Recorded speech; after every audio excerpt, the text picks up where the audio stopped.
So my name is Mikayla Fisher, and I am the manager here at the Women's Research Center and BLGTQ Plus Student Center. Personally, for my own research, I've done research with reproductive justice, which also we have a documentary about reproductive justice in Oklahoma.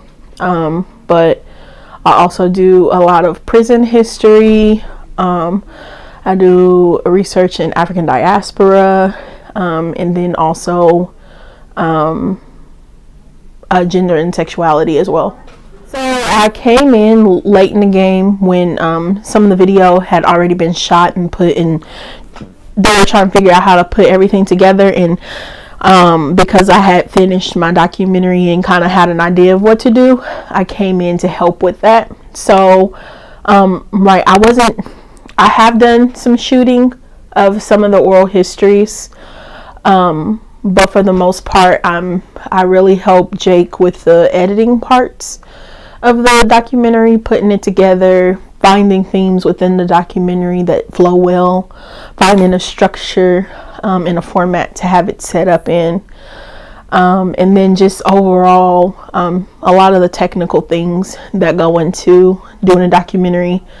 And then also kind of being an informer of what I did wrong, what me and my group did wrong with documentary, or what I wish we would have did differently. But both projects are student led, and none of us have ever done documentary, so it's kind of like a learning experience for us.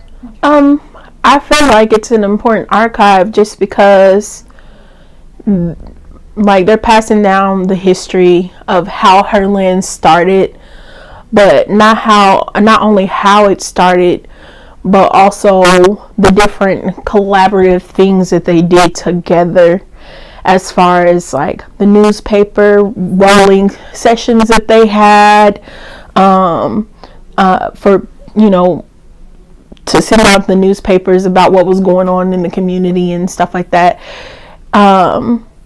Then also they have the important things like the Fox v. Fox case deals with a woman who she ends up I believe, I don't want to say divorcing, I don't want to say anything wrong. So anyway, her ex-husband, I believe, they get into a custody battle over their daughter, and so the Herland sisters create the Legal Defense Fund, which was to help raise money to help this woman with her legal fees. So you'll get to learn about stuff like that. There's really cool things about the activism that they did. There's a part in the documentary that I really love. There's one of the women in the documentary are explaining like they were out at a protest, and I can't remember exactly where the protest was happening, but she starts singing in the midst of this protest, and she sung this song, ain't gonna let nobody turn me around. I think that's the name of it. And she's explaining like the moment, like how she felt in the moment, and that's really cool. We get to learn a little bit about the retreats that some of the women went on, and the experiences from that. We also have stock footage from some of the retreats, so we get to see like them playing outside with the football, or playing around with the guitar, listening to music, or retreats were woman only. So these were when they had these retreats, they were specifically for women only, and it was just a time for them to connect. And the bookstore, in essence, was also just a way for them to get materials to read about people like them and that they could relate to, because some of these texts were, depending on where you live, were outlawed, and they were rare. So for us to have the text here in our library is amazing, because they had them for so long, and now the legacy of that is here. When you're in the midst of I don't want to call it an identity crisis, but when you're trying to figure out who you are and there's nobody else to relate to you, it kind of leaves you in like a foggy place. But with these texts and the music, they are able to find some connection with other people, regardless if they met them or not. They're like, oh, this person is like me, or this person, like, I understand where they're coming from. It's a commonality. It's the same thing that people look for on a regular basis. It's a commonality with someone else. And with that commonality, they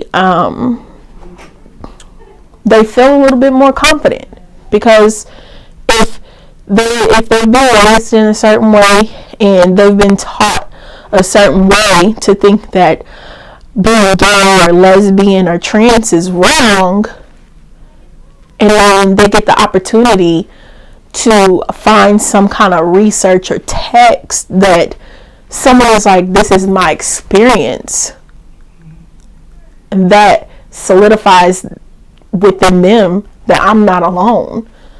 So then in that moment, they know that for them, they're not the only ones in the world who feel this way.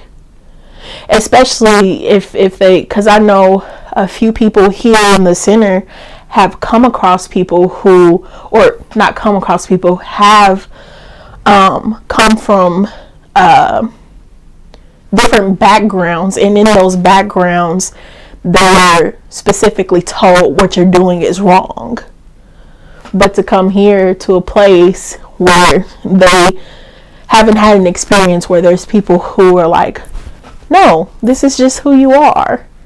I've had so many people tell us, oh, well, I feel so comfortable here. I feel like I could be myself here.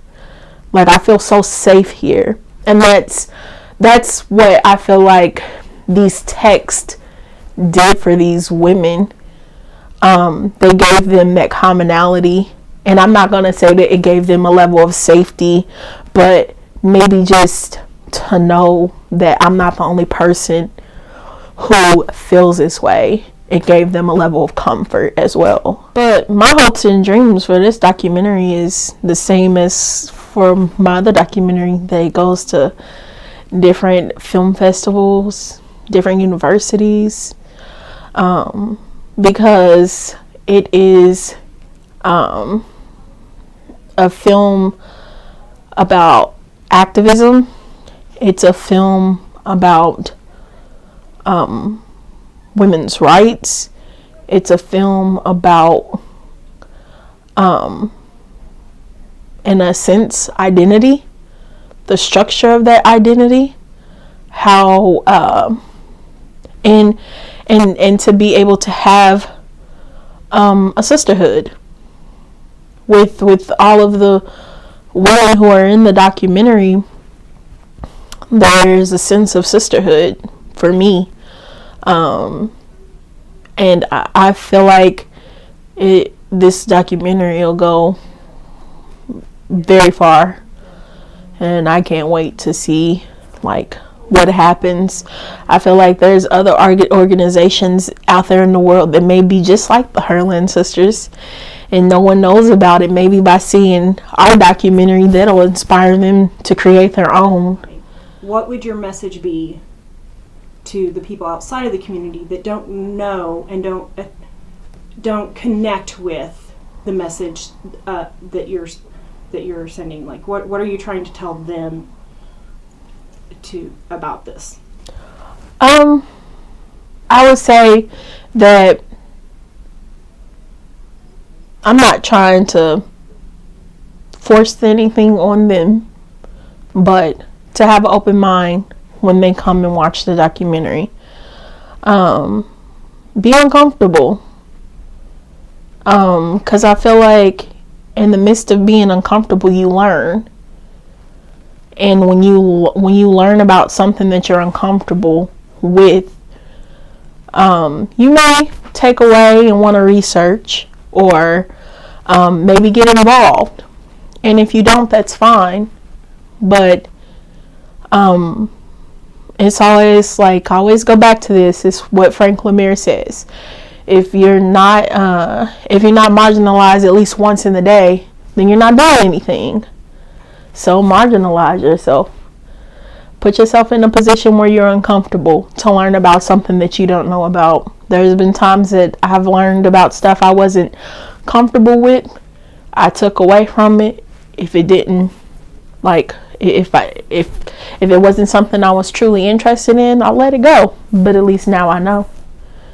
And that's all this is I just want people to come in with an open mind, make themselves uncomfortable for a moment, and learn. Just learn.